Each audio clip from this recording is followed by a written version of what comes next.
Good afternoon, ladies and gentlemen. The last thing between us and cocktails is Chris Krebs. So, it's with great pleasure that I reintroduce the former director of CISA and one of the co-founders of the Krebs Stamos Group, Mr. Chris Krebs. I feel like that happened last time too. That I was the last thing between everyone and cocktail hour. Sometimes you cause cocktails. I don't know. Well, not you per se, but I don't think this is on. Let's see. Is it on? Can you hear me? Yes, you can. Okay. Is mine working? Ish. All right. All right. Thank you, Chris. I know it's been a busy time in your household and a busy time building a business. So thanks for making the time to come over and spend a few minutes with us this afternoon. When we conceived of this, when Philip called and we answered the call of the task force, you spent a few minutes with us and then a couple hours with us in some plenary meetings. So one of the things that I wanted to do is roll the clock back to May 5th, 2021. That's when John Davis, who's paying attention, and you and I and one other had the privilege to testify about ransomware. Of course, I think everybody in this room knows that 2 days later, Colonial happened. And I think that one of the questions is, if you were to think back to May 5th, 2021, are we further along than you thought we would be? Are we behind where you thought we would be? Thinking not only about the ransomware task force recommendations, but just kind of as you were leaving CISA in the rearview mirror. So I think first thing first, like I had prior to my untimely departure, I had two, which is I guess the most diplomatic way to put it. I had two kind of tasks left undone. That is, I was thinking about handing off to the successor areas to focus on and some ways to think through a certain couple problem sets. One of them was just the broader disinformation issue. And the Department of Homeland Security still apparently needs to work on its approach to countering disinformation. And the second was ransomware and how we needed to take a more strategic approach from a government perspective. I had been in the administration, trying to bang on doors up and down the intelligence community throughout government for a couple of years. And, it wasn't until I think the summer of 2019, where we made at least an initial breakthrough in terms of just changing the status quo about this just as a cybercrime issue rather than truly a national security threat. And that's where we had, as an election security team, had made the hypothesis or worked through a set of scenarios that said, look, it would be a significant problem if a ransomware actor a month and a half to 2 months before an election was able to get into a statewide voter registration database and lock it up or just pull a NotPetya and just burn the whole thing down. And so that I think that caught a lot of attention. It drove a lot of action throughout the intelligence community in the run up to the 2020. So I felt like that was good progress. Still, I think we're still taking a little bit too much of a investigate and build the case type approach. So as I was thinking about what could be done next, it was more along the lines of what are the full resources and authorities available to the government? What should they do with a fresh sheet of paper and a new team and a new leadership team? That always gives you the opportunity to mix things up a little bit and kind of get out of a rut. And then to your point, Colonial happens, and where are we now as opposed to this time last year? I mean, I don't know about everybody else, but the level of attention certainly changed, particularly in the boardroom. That's where I think the biggest appreciable shift has happened. Is you now have boards of directors that fully understand that cyber in general is truly a business risk rather than just a technical risk. And the fact that there was a functional business disruption due to the ransomware attack, that got a lot of people kind of paying attention, wanting to learn more. Now they are learning more, but whether I think the challenge that still remains is translating that thirst for understanding of what the risk is into measurable risk reduction within an organization and prioritization of business resilience. I think that is still an area that we need to continue, just purely on the business side, need to continue plowing a bunch of effort into. So I'm going to come back to different types of enterprises, if you will. But first, I want to ask you, if you were king for a day, and you sort of touched on this, but not quite, with your old hat on, what would you have done differently, if anything, if you're willing to say? So it's honestly not anything that I think. So you said two different things. If I was in my old job or if I was king for a day. If I was king for a day, king for a day is completely different. I would bring every single resource available in the federal government, from the law enforcement side and the intelligence community, including DoD and Title 10, and bring them all to bear against the adversary, impose costs, make them feel pain, make them not want to play this game anymore until until they realize that making money sucks and it really hurts.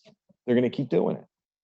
And I think that's been one of the shifts in the administration under the Attorney General, and Lisa Monaco was here, and she's talked about this, but that shift away from building the case into actually disrupting the C2 and the infrastructure that's enabling, including working with Treasury and sanctioning the exchanges, and just making it hard to make money and not want to play the game anymore. That's a solid halfway to the solution set. Off script question. You just mentioned targeting actors, so even in safe havens?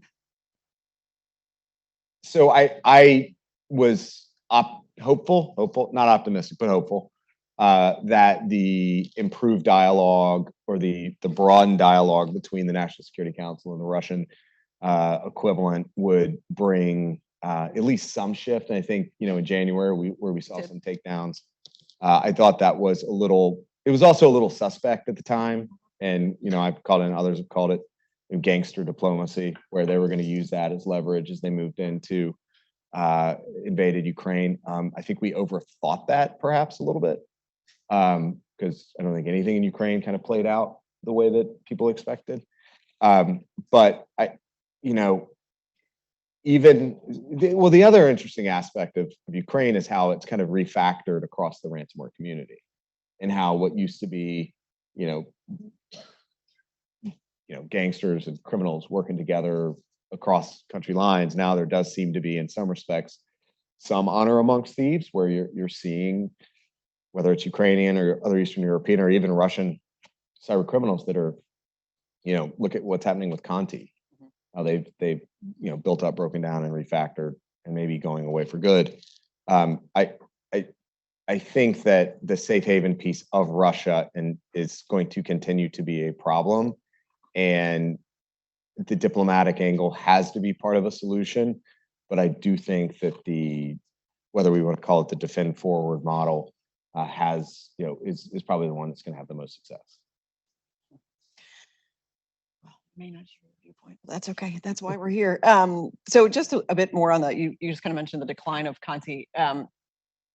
Do you think we'll see the decline of? How do you think we'll see the decline of ransomware? And do you think we'll see it soon or later? As I was always thinking about ransomware, this goes back to probably 2018. I saw it as a manifestation of three underlying problems. The first is the vulnerable and misconfigured install base here in the US, in the West, of course, in Costa Rica and Peru and wherever else. But it's just a problem in the install base. The second was the ease with which you could extract value from the vulnerable set. And then third is the fact that there are no costs to the safe haven. So it's us, it's the money, and it's them. And all, as I see it, this explosion of ransomware is just the fact that the bad guys figured out how to monetize vulnerable, misconfigured systems and stupid human tricks. And until we make ourselves harder targets, and that doesn't have to be kind of a holistic, a macro problem or a solution set. It can just be as simple as an organization making themselves a harder target than the next person. Just if they're going to continue using the same, bag of tricks, the same, exploit the same vulnerabilities, they're economic rational actors. They're going to use what they have until it doesn't work anymore, and it still works right now. So they'll keep plowing away at that. So you just got to take yourself out of that selection set. The cryptocurrency enabling the transfer of funds outside of the eyes of regulators.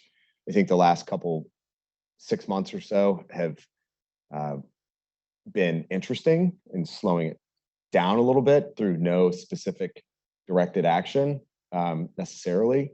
I do know that from a the market itself has presented some problems in the cryptocurrency market. Some of the actions against the exchanges, like Suez, that was those are good steps forward. Just again, imposing costs, making it harder to extract the value. Make it harder, make it harder, make it harder. I think the leadership, at least from where I understand, between the Secretary of Treasury, you saw Ben Bernanke today echo something, or the other day echo something I'd heard from Secretary Mnuchin and now Secretary Yellen, that the cryptocurrency is good for two things: speculation and illicit activities. That seems to be the mindset. I don't necessarily fully agree with that, but that's an interesting policy signal. As they put more regulatory oversight on top of cryptocurrency, it'll make it harder as an available tool for extraction. And then third is how do you stop the safe haven problem? And again, I don't know if it's going to be fully successful on the diplomacy side. So it's how do you take their tools away from them? Disrupt the activity. If you can catch them when they leave the safe haven, do it. But just put sand in there. Rob Joyce has talked about this, right? Just sand in their gears. Put sand in their gears, make them spend more time over there than they're spending here. You touched for a moment on exploiting insecure systems and vulnerabilities and the like, and we can talk about, and Director Inglis mentioned, sort of the good hygiene, but I feel like part of the conversation that's missing, or part of what's missing from the conversation in part, including in the legislation that most recently passed, but even for at least a year, is this question of what do we do about what's coming to market. So you and I had talked when you were at CISA about what is in the legislation around the Energy Star kind of model, or whatever we're going to call it, labeling and the like. What sort of time frame do you put that on, and actually making a difference in the marketplace? Trajectory, is it's 5 years? I mean, but it's not. There's not a silver bullet, right? There's not a single solution. It's not necessarily the products that are rolling off the line. It's how they're being used, how they're being implemented. I was having a conversation the other day with someone about the SVR issue with just SolarWinds, not related to ransomware at all. But had you put Orion behind a firewall, you wouldn't have had the larger problem. So a lot of this can just be solved with, not just be solved, but a good part of the problem is just the configuration and the discipline and good hygiene. Jen, I'm sure she mentioned multi-factor. I mean, it's just some of the basics and it's like, that's the aggravating part about it. He's talking about, like, God, if you just do the basics. Well, the basics are still really hard to do. So to the extent that we can just get back to focusing on the basics, discipline, making it easier to implement the basics. But more broadly, we're not talking about the big banks here, right? We continue to think about schools and hospitals and state and local agencies that are not resourced. They're lucky to have a single person on the IT team. So how do we make it easier for them? And that then does roll kind of back up the IT operations value chain, I think, where how do they make turnkey solutions for organizations just out of the box? And that's part of, I don't know how you legislate to that. I don't know how you regulate to that. Well, neither of us are in the fun position to have to deal with it at the moment. Good for everybody else. So two questions, sort of pivoting off of that. The first is kind of in thinking about the question of misconfiguration and day-to-day operations. Are there particular things, for lack of a better word, that you wish your clients would be less reluctant in doing, or sort of, is there what do you struggle with most in sort of advising clients? And you're like, can you just do? Is it the MFA? Is it the people issue? Is it? So completely separate from ransomware. I think the last 6 months have been just fascinating. So again, kudos to the administration for declassifying intelligence on the Russian intentions and subsequent invasion in Ukraine. I mean, it really from where I sit at least, and some of the people I've talked to, it did have a difference. It made an impact on the Russian invasion. It stalled them out. They slowed down a little bit. They sat on the border of Ukraine. They ate through gas stores. They ate through food. They didn't replenish. It was just they got some value out of it. At the same time, the signaling was helpful to industry, where they could start investing in making sure that their plans were sufficiently updated, ready to go. They could start isolating Ukrainian, Belarus, and Russian operations. And so then that leads into the second problem or issue, is that first they had organizations had time to get ready. The second was, once it finally happened and you saw the kind of the scope of the war crimes, the sanctions, and then you started seeing some of the pressure on organizations like Jeffrey Sonnenfeld at Yale in his list of companies. Are they still in? Are they moving out? That then put pressure on organizations to say, like, okay, we got to get out of Russia. How do we do that? When was the last time that massive companies had to completely divest and shut down IT operations from a massive geography in a couple days? I think back, I don't know, maybe Iran, Iraq, or Iran in the 70s or whatever. Like, it's been a long time. It is not easy to do. So now organizations are sitting there looking at, once they've got through the Russia problem, now they're like, okay, wow, geopolitical risk is a real thing. Y'all been talking about this for 10 years. What's next? Oh, what if China invades Taiwan? That's a problem. So they're going through these decisions that you would have thought that after NotPetya, with more broad global network segmentation, that they would have put in place. And so we're still seeing a lot of, I think, global flat networks. And from a kind of global governance and visibility and just broad, like, hey, that's not a bad thing. But from a granularity and optionality perspective within a specific geography that is potentially risky, I don't think many organizations are where they need to be. And that's going to be one of the great challenges in the next couple of years, is making sure that you've got the risky geos, to the extent you can identify them in advance, locked down or appropriately kind of triaged out. How do you convince them to spend the money there as opposed to on something else? By the time they talk to us, they've already decided to spend the money. That's true. So, well, true. So hopefully, it takes these wake up calls, and the really weird thing is that every 6 months or so there is one of these wake up calls, and like, how sticky are the wake up calls? How sticky was Colonial? I don't think it was sticky enough. I thought it would have been, particularly with JBS right on the heels, but just stuff changes, and that's like as I think back to CISA. We always had grand strategies. We had plans that we wanted to roll out, and you can't do these things in 6 months. They take a year, they take 18 months, they take 2 years. We're like, all right, we got this awesome rollout plan. We're going to put all our good people on it. And then, like, boom, something happens. Mm-hmm. Something else to get you distracted. I know, thinking back to when we launched CISA in 2018, November 16th, 2018, we've got this great rollout plan. We're going to get rocking and rolling in December, and then a 35-day government shutdown. 80% of the workforce goes home. Brutal. We get back up and running in February. We took advantage of it because we actually got to really focus on what the key things we were worried about, and federal networks and election security, supply chain control systems, and then fast forward to the beginning of 2020, and you had the U.S. strike against Soleimani. Everybody's getting agitated about what's Iran going to do. And then you had this like nightmare fuel string of VPN vulnerabilities. And then COVID hits. And then we're getting ready for 2020. And then you got SolarWinds, and then you got Hafnium, and then you got, it's like boom, boom, boom, boom. There are moments that I wake up in a cold sweat still. I don't wake up thinking about what the other guy was tweeting anymore. Don't have to worry about that for now.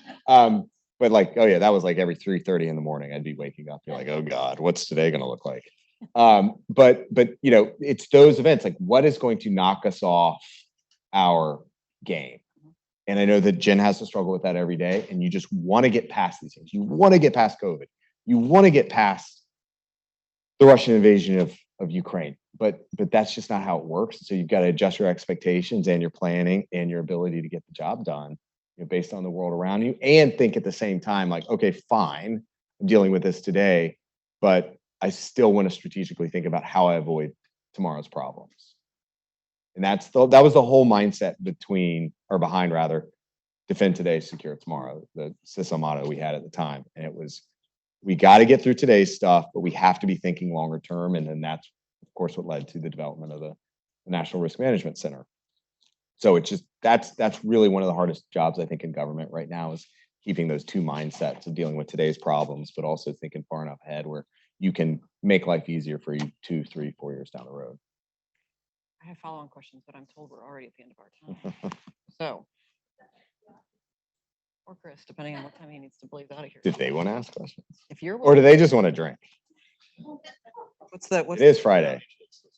That's a fair point. It's true. I guess Chris is offering to take questions, so I have questions too, but more serious. See a lot of thirsty people. Oh, 4C. Who do you want, 4C or Raphael? I don't know. Like, is there a third option? David. Make it hard. Great, thanks. So when you think about the long-term stuff you really wish we were focused on, like the 2-year, 3-year planning effort that takes a lot of time, what would you wish, what were those 2 things that you wish we were focused on for the long term? I think it goes back, to the strategic intent that we pushed out in 2019 that was informed by that shutdown process. And I keep coming back to cyber physical and control systems and just the poverty line that exists out there, 30,000 water facilities with, maybe lucky to have half an IT person. How do we come back around on getting them the support, the resources, the grant programs, the knowledge? And I always believed that, even if CISA had always kind of been a DC or a headquarters focused organization, the real future of CISA was always going to be out in the field through constant engagement. I mean, that's ultimately, I always thought CISA was the closest thing in government to a startup that had to have a product that somebody got value out of. And so to figure out what their value is, you have to talk to them.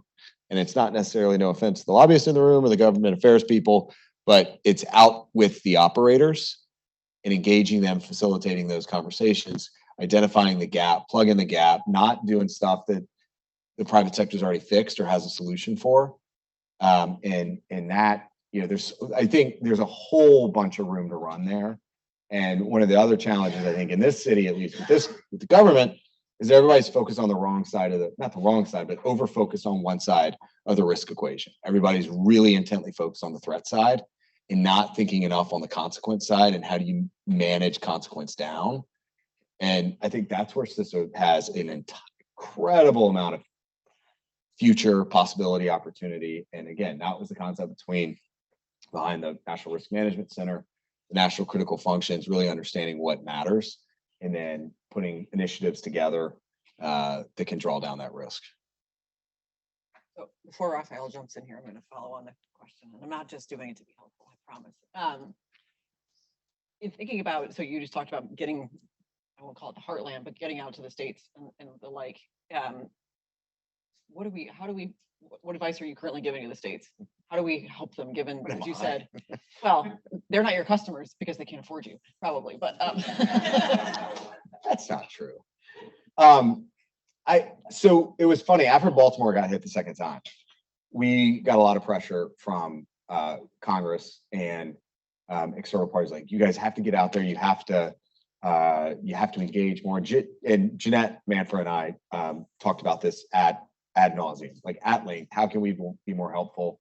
How can we provide more support? It's not right a boom, it's more left a boom. Or if it is right a boom, then it's more providing strategic advice as they get 1,000 different vendors coming in and say, you need to buy this, that, or the other. So what ultimately happened is I was thinking, we need to be able to train the trainer. We have to get more resources out there to help them be better, but not do the work for them. Teach them to fish. And so in the second instance of Baltimore getting popped, Congressman Ruppersberger called and said, hey, you need to get out there and help them out. I was like, I can help them, but if you guys are going to keep calling us every time there's a ransomware event, I'm going to need more people. I'm going to need more money. I'm going to need to put advisors in every single city or every single major, two in a state. And I am not kidding. Like the next day, there was 10 million added into the CISA budget because we were right in the middle of the appropriations process that funded, I think, 47 statewide cyber coordinators. And I think that's what it takes. It takes just resourcing, getting people out there that can help. And, unfortunately, what happened, though, because we all know that there's a workforce shortage, what we were seeing was that we were actually getting state CIOs and CISOs that were applying to the cyber coordinator. I was like, that's not going to work, right? Zero-sum game. So that's a longer scale problem that we're going to have to deal with.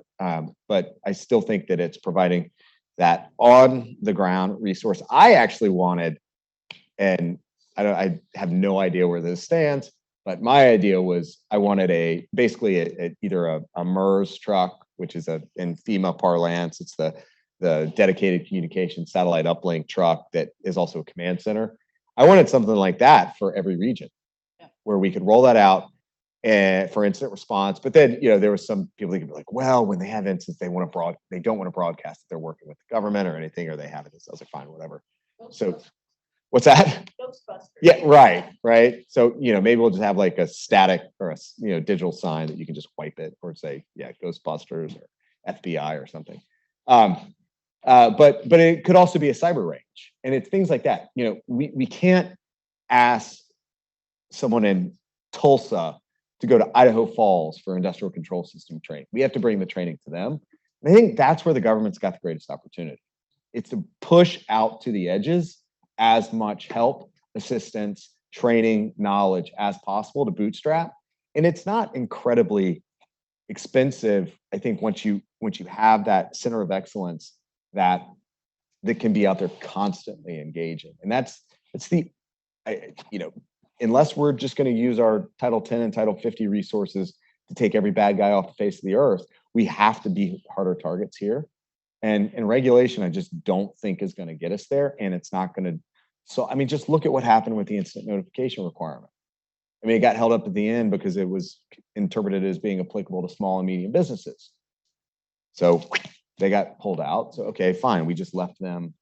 Where do we work with that group? Well, we have something in our pocket to try and help them, but it'd be great to have the support of CISA and other elements of the government to do so. So I see other people like they're looking at their watches. Promised cocktails. Yes, John, Mr. Well, you can wrestle Raphael over who gets the last question. Is that acceptable to you? It's hot outside. You got to hydrate before going back outside. So that means it comes to me now. Yeah, I don't need it.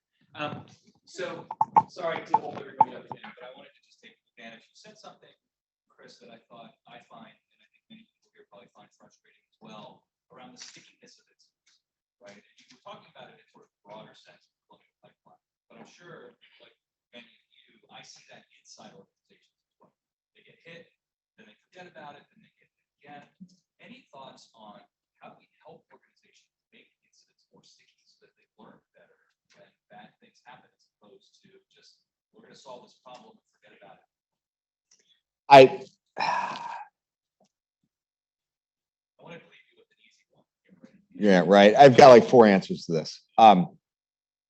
First is, I think part of it is okay, so we're getting a question because you didn't use a mic and the live stream can't hear. But the question was, how do we make incidents stickier inside organizations? How do they learn? How do they continue to carry forward? And I don't think the government's good at this at all, right? When was the last time there was an honest lessons learned from an event that didn't require congressional hearings, but an earnest, honest internal lesson learned process that includes the intelligence community, that includes all that.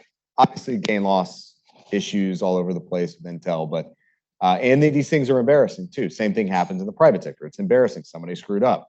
Every time an incident response happens and you bring an external team in, somebody's like, "Oh, great, I'm going to get fired because these outside guys are, going to say that we suck." I think one end we have to start at the top. I think boards really have to, whether it's more education and training at the boards, or it's as the board cadre and cohort continues to grow, and whether the SEC kicks that into gear with their proposed rulemaking, I don't know, but business school and just real world practice, you have to get more people that I think are informed, that understand the risks here.